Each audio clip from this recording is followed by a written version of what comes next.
Mengaku ditindas, pedagang Pasar Merdeka Ambon minta hentikan aktivitas pihak ketiga.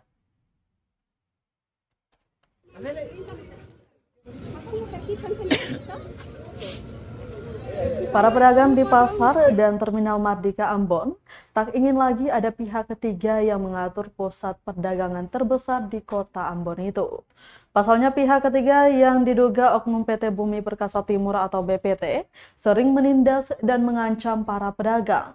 Keinginan itu diungkapkan salah seorang pedagang, Rosita, saat kunjungan Komisi 3 DPRD Provinsi Maluku di Pasar Merdeka Ambon, Selasa 28 Maret 2023. Lanjut dijelaskannya, saat ini mereka sering ditagih retribusi sampah tidak resmi alias tanpa persetujuan pemerintah.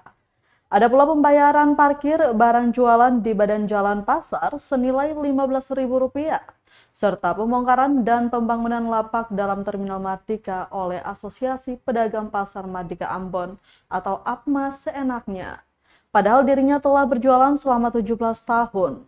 Untuk pembangunan lapak pun dia harus membayar Rp9 juta. Menurutnya, kehadiran pihak ketiga dan memberi rasa nyaman dan aman bagi para pedagang. Rosita menyarankan agar hanya pemerintah yang mengurusi pasar saja.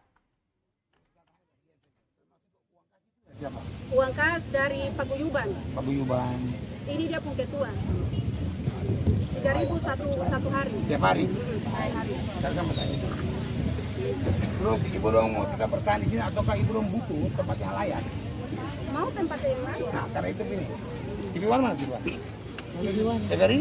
TV1 mana? TV1 mana? Tolong minta. Ini apa bu?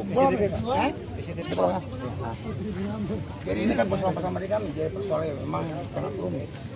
Nah kemudian daripada cara nah kan tidak mungkin ibu itu orang harus berjual di emperan seperti ini.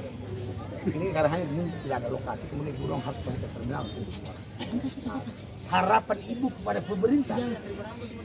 Kalau harapan saya, kalau memang terminal ini mau ditertibkan, katong mau ingin bangun sendiri-sendiri.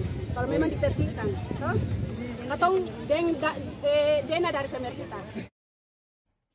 Terima kasih sudah nonton.